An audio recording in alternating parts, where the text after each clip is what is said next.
Hey everybody, welcome back to the Wednesday show, November 24th, 2021, just one day from the American Thanksgiving. And today on our show, one of the things we're going to be doing is giving thanks. But first, a few little housekeeping notes, I guess. We actually did a podcast this week. Yes, that's correct. So those of you who were wagering against it, wrong. We actually pulled it off on Monday. And I'm going to put a link to it in the show notes below. I do have to apologize for a small amount of unprofessionalism. But if you're watching this show, you're used to a small amount of unprofessionalism as well as whatever. What's going on with this hair over here? Whatever. I didn't deactivate all the notifications on the phone. So early on, mostly, you hear these little notification beeps in the middle of the podcast. But it was a pretty good show. I think it's pretty entertaining, particularly if you are a fan of old school trip reports, because that's really kind of what it was. So I hope you'll tune in to that. Obviously, last Wednesday, we kind of wrapped up a segment on most memorable Vegas trips. Well, the podcast is now focused on basically all of my Vegas trips and my memories of them. So that's thought would be kind of fun to do, and it's like 30 minutes long, which is a little long to me for a Wednesday show, but maybe just perfect for those of you commuting. I know over the years we've had a number of people who've suggested that my face is really much more attuned to an audio broadcast than a video broadcast, and I haven't decided whether to take offense at that just yet, but in any case, definitely check that out. No holiday changes in programming for now. Christmas is on a Saturday, so is New Year's, but Christmas is on a Saturday this year, so there is a chance we will skip out on recording a show on Christmas Eve and releasing it to you, or if we do something, we'll do sort of a Christmas-themed bit of nonsensical fluff of some sort, but maybe pre-record it. But there you go. Okay, so I know some of you are tuning in today for one thing and one thing only, because you know there's a taste test on the show today. Well, not only is this a taste test, but this is a Vegas-related taste test, and one that is particularly timely. If you follow my good friends Derek and Catherine, actually they don't know I exist, on the very popular YouTube channel, All You Can Vegas, they released a video, would have been yesterday, Tuesday, about the closing of Rao's, an Italian-American restaurant that's been inside of Caesar's Palace, I gotta think, for at least a decade. Never have visited myself. Looks like it could be tasty, if a little pricey. But Rao's is going away, and apparently one of the reasons for their visit was that it's going away very soon. Actually, it will be closing, I think, on the 28th of the month, which is like Sunday. So if you happen to be in Vegas and you've always wanted to try the place out, well, you've got a couple of days left. But for many years already, at least I think, at least a handful of years, you've been able to purchase Rao's pasta sauces, and probably pasta even. But I know I've seen the sauces, probably a good half a dozen different varieties of pasta sauce in your grocery store.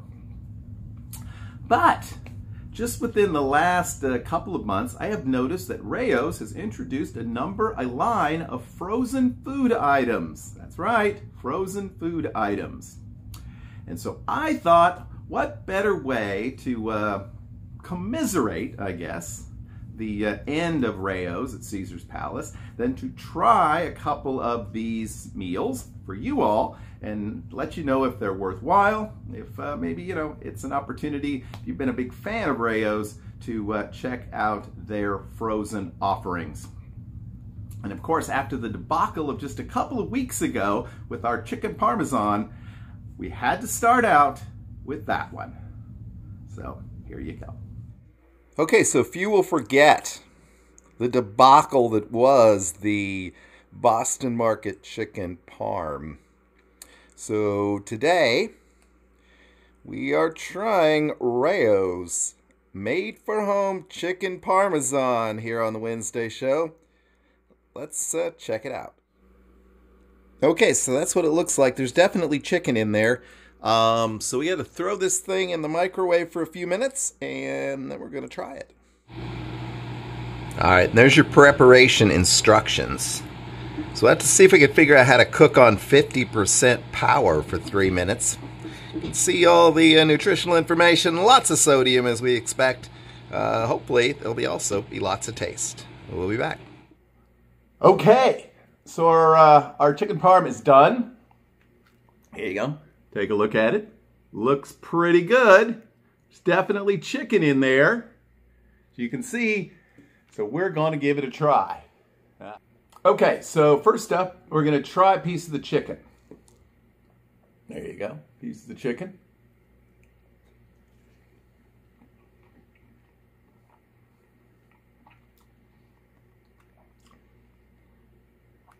It's pretty good. It tastes like a piece of chicken, which I guess is an improvement over tasting like a piece of mush. So it's pretty good. The coating is okay. Okay, so now we got some of the spaghetti.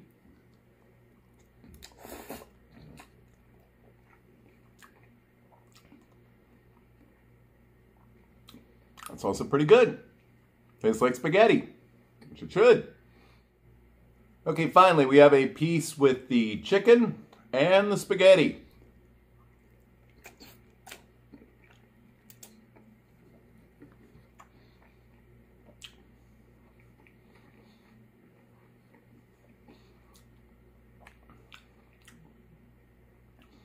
This is really good, actually. Certainly really good for a frozen meal. And it's definitely better than the Boston Market version. You know, it's also like between $4 and $6 for what is a pretty small serving. So, if you'd like a pretty good quality chicken parm, at least from the frozen food aisle, I'd say Rao's could be the play to go. At least there's chicken in it. All right, back to the show. And there you have it. I've got more. I got the Rao's lasagna. Actually, I bought it by accident. So expect to see that in one of our next few episodes. Unless someone raises like $1,000 for the show. If you do that, I will not try the lasagna, but otherwise I probably will. All right, so yeah, got some frozen food for Thanksgiving. I got this thing. It said it was a meal for 2 people to share. Oh hell no! I'll eat that whole thing all by myself there. So that's what's coming up. But yeah, I did want to say that I am thankful for a lot of things this past year.